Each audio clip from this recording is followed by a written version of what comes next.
Good afternoon, ladies and gentlemen. It's really an honor for me to talk about something that is actually not so easy to talk about. That is how to make the world less dangerous.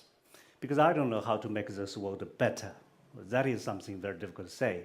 But whether China could make the world less dangerous, I think with the two wars going on, one in the Ukraine, another in the Middle East, people agree that this world is simply becoming more volatile. But there is one thing people do agree on, that is this world is now moving toward multipolarization. Multipolarization is the only word used at the Munich Security Conference this year. That is something we all agree, even by the United States, which is surprising. Because American Secretary of State Rubio said that the moment the unipolarity is not normal. This is really surprise for me, to hear someone like American Secretary of State would talk like that. So if this is the agreement, then what are the most important things for the 21st century? There are two things. One is America's decline. The second thing is China's rise. On the first question of America's decline, nobody disagrees that the United States has declined. The only question is, to what extent? If you talk to Americans and say you have declined, they will not be happy. But if you say you have relatively declined, they cannot deny. Because this is the fact. If we think of that by the end of World War II, the US economy is basically half of the world. And 10 years ago, it is a quarter of the world. And now it is 1/7 of the world.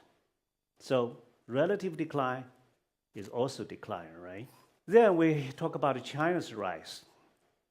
The problem about China is that China is wearing too many hats, and all of them are true. And this makes people confused. For example, China is definitely a developing country if its whole economy is divided by its population. But China is also the largest industrial nation on earth, the largest exporter in the world, right? The largest country with foreign currency reserve. All of them are true. So China confuses everybody. But then, the point is, whatever you talk about China, China is a global power now.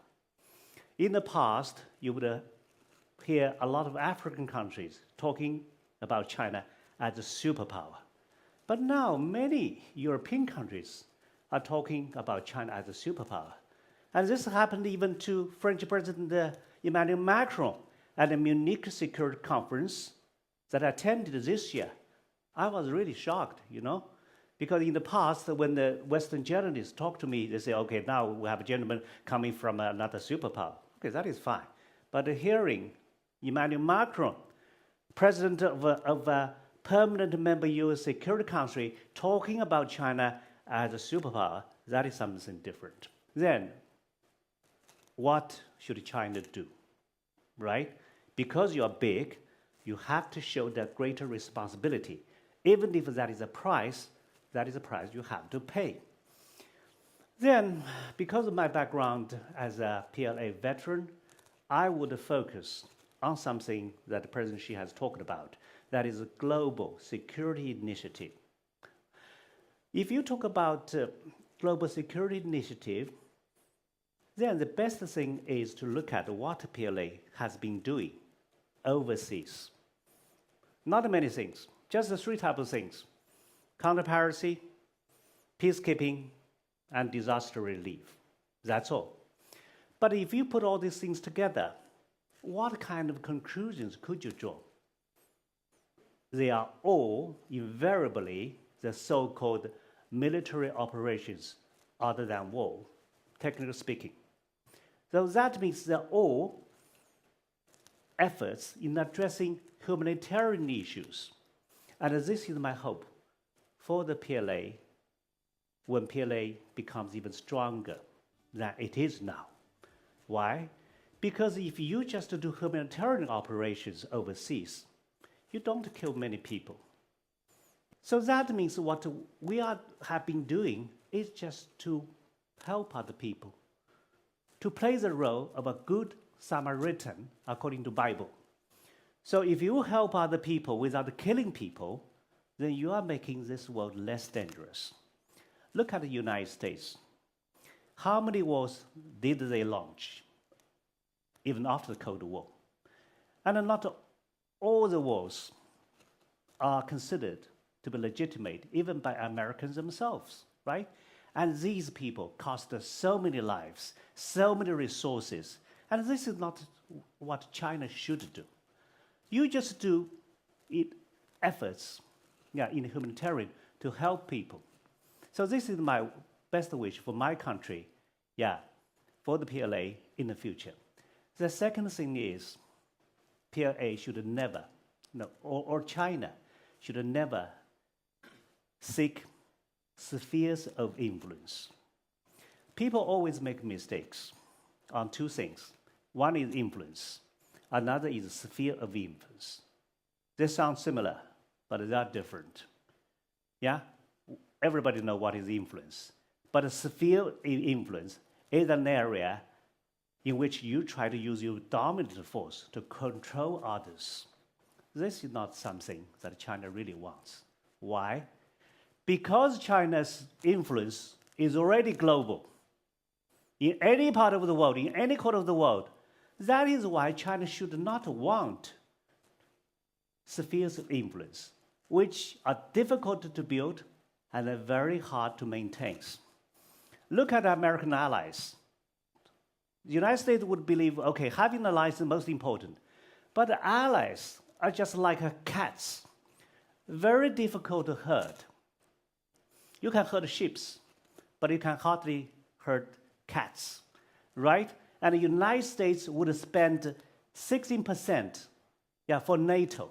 So that is why Trump is frustrated, right? So because China's influence is global, China should never seek spheres of influence, because China doesn't need spheres of influence. If you doesn't need sphere of influence, you don't need allies. You don't need allies. So the burden on yourself would not be great. And then finally, I hope China would always honor its time-honored policy of no first use of nuclear weapons. Right now, this world is becoming more dangerous, and some people say we are entering the second age of nuclear war, because Russia would from time to time give hints about using nuclear wars, right? And the United States is trying to modernize its nuclear weapons. China is also modernizing its nuclear weapons, right? As we have seen in Tiananmen Parade. But there is a difference. What is the difference? Having more nuclear weapons and increasing nuclear capability is different from using it, right? We have capabilities. We want to modernize our capability, but we are the only one that has pledged no first use of nuclear weapons. So that is why I said, when I was giving live comment at Tiananmen Parade in the CGTN, that when Donald Trump say, okay, we, the United States, Russia, and China should sit together to talk about nuclear disarmament, it's not possible. Because according to CIPRI, according to Pentagon, we, by the end of last year, have 600 nuclear warheads. And United States and Russia, both of them have more than 5,000. So how can we sit together to talk about, reduction of nuclear warheads or China to increase in nuclear warheads, right? Neither is possible. But we can pledge, all of us, no first use. Why is that? Because even if you make a promise of not being the first one to use nuclear weapons, you still have a reassured capability of strike second. In other words, it would not cripple your capabilities. So that is China's proposal. We will still be able to see a nuclear-free world. And for all what I said, I believe with joint efforts of the Chinese government, Chinese PLA, and each one of you, China can indeed make this world less dangerous. Thank you.